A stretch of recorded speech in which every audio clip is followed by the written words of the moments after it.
వేడుకలపై excise శాఖ special focus పెట్టింది. New year వేడుకల్లో డ్రగ్స్ తీసుకుంటే కఠిన చర్యలు తప్పవని హెచ్చరించింది. న్యూ ఇయర్ ఈవెంట్ నిర్వాహకులకు పోలీసులు కీలక హెచ్చరికలు జారీ చేశారు. ఈవెంట్స్ లో సీసీ కెమెరాలు తప్పనిసరి చేశారు. వేడుకల్లో అశ్లీల నృత్యాలపై నిషేధం విధించారు. అవుట్డోర్ లో రాత్రి 10 గంటల తర్వాత లౌడ్ స్పీకర్లు బ్యాన్ చేశారు. పబ్లు, బార్లలో మైనర్లకు అనుమతిని నిరాకరించారు. పార్టీల్లో డ్రగ్స్ వినియోగిస్తే కఠిన చర్యలు తీసుకుంటామని హెచ్చరించారు. మరోవైపు న్యూ ఇయర్ సందర్భంగా ప్రభుత్వ అనుమతి లేని లిక్కర్ వినియోగిస్తే కేసు నమోదు చేయాలని ప్రత్యేక నిఘా టీంలకు ఎక్సైజ్ శాఖ ఆదేశాలు జారీ చేసింది. పబ్లు, బార్లలోనూ నాన్ డ్యూటీ పెయిడ్ లిక్కర్ వాడితే చర్యలు తప్పవని హెచ్చరించింది.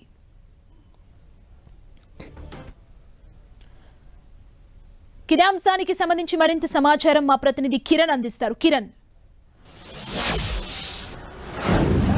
సుమా, ఇటు నూతన సంవత్సర వేడుకలపై ఇటు హైదరాబాద్ పోలీసులు ప్రత్యేక నజర్ పెట్టినట్టుగా మనం చెప్పుకోవాల్సి ఉంటుంది. 3 కమిషనరేట్ సంబంధించిన పోలీసులు ఇప్పటికే ఇటు రెస్టారెంట్తో పాటు పబ్బులకు సంబంధించి కూడా పూర్తిగా రోజు విడిచి రోజు తనిఖీలు చేస్తున్నారు. ఇక పర్మిషన్కి సంబంధించి కూడా ఈసారి నిబంధనలను కఠినతరం చేసినట్టుగా మనం చెప్పుకోవాల్సి ఉంటుంది. గత ఏడాదితో పోలిసి ఈసారి కొంత పర్మిషన్ల సంఖ్య పెరిగిన నేపథ్యంలో కూడా ఖచ్చితంగా గడువు మేరకు ఎవరైతే దరఖాస్తు చేసుకుంటారో వారికి సంబంధించి కూడా అనుమతులు ఇస్తాము. అనుమతి లేకుండా ఎవరైనా ఈ సంబంధించి ఈవెంట్ నిర్వహిస్తే కఠిన చర్యలు తీసుకుంటామంటే ఇప్పటికే ట్రై కమిటీకి సంబంధించిన పోలీసులు కూడా హెచ్చరించిన పరిస్థితి కనిపిస్తుంది. ఇక ఈసారి ఆ డ్రగ్స్ వినియోగం పూర్తిగా కట్టడి చేసేందుకు ఇటు ఎక్సైజ్ శాఖ పాటు టీఎస్ఎన్ఎఫ్తో పాటు పోలీసులు కూడా నడుం బిగించినట్టుగా మనం చెప్పుకోవాల్సి ఉంటుంది. ఈసారి గత ఏడాదితో పోల్చుకుంటే ఈసారి నూతన సంవత్సర వేడుకలకు సంబంధించి 3 కమిషనరేట్ పరిధి సంబంధించి కూడా పెద్ద మొత్తంలో ఈవెంట్లు నిర్వహించుకునేందుకు దరఖాస్తులు వచ్చిన నేపథ్యంలో కూడా కఠిన నిబంధనలు అమలు చేయబోతున్నారు. ఇక 10 తర్వాత ఎవరైతే లౌడ్ స్పీకర్స్ వినియోగిస్తున్నారో దానికి సంబంధించి కూడా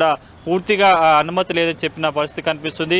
ఈసారి చాలా ప్రశాంతంగా పీస్ఫుల్ గా నూతన సంవత్సర వేడుకలు నిర్వహించేందుకు ప్రత్యేక ఏర్పాటు చేస్తూనే కూడా ప్రతి ఈవెంట్ లో సీసీ కెమెరాలు ఏర్పాటు చేయాలంటూ కూడా స్థానిక పోలీసులు దృష్టి సారించారు. ఎందుకంటే నిన్న ఇప్పటికే దీనికి సంబంధించి కూడా ₹1 కోటి సంబంధించిన ఎంఏ డ్రగ్స్ ను ఇటు హైదరాబాద్ పోలీసులు పట్టుకున్న నేపథ్యంలో దీనికి సంబంధించి కూడా ఇటు హైదరాబాద్ నగరంలో వివిధ ఈవెంట్లకు సంబంధించి కూడా దీన్ని సరఫరా చేసేందుకు తీసుకొచ్చినట్టుగా పోలీసులు గుర్తు చేశారు. దానికి సంబంధించిన నిందితులు కూడా పట్టుకున్న నేపథ్యంలో ఖచ్చితంగా దీనికి సంబంధించి ఎక్కడ ఈవెంట్లో ఈసారి డ్రగ్స్ వినియోగం జరగకుండా చూసే ప్రయత్నం చేస్తున్నారు. సుమా, కిరణ్, అంటే న్యూ ఇయర్ రోజు ఎలాంటి స్పెషల్ డ్రైవ్లు చేసేందుకు పోలీసులు ప్లాన్ చేస్తున్నారు? అంటే గత సంవత్సరానికి ఈ సంవత్సరానికి తేడా ఎలా ఉండబోతోంది?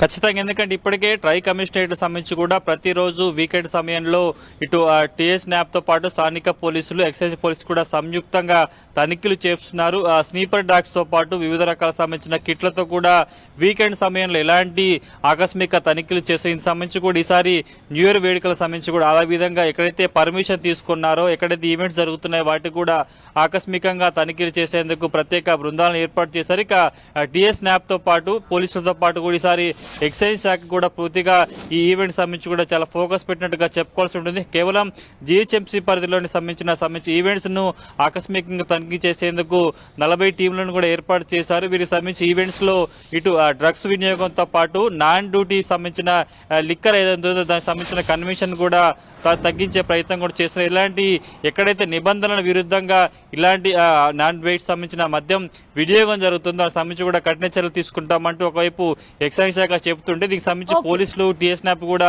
డ్రగ్స్ వినియోగం సంబంధించి కూడా కట్టడి చేసే ప్రయత్నం చేస్తున్నారు. సుమా, థ్యాంక్ యూ కిరణ్.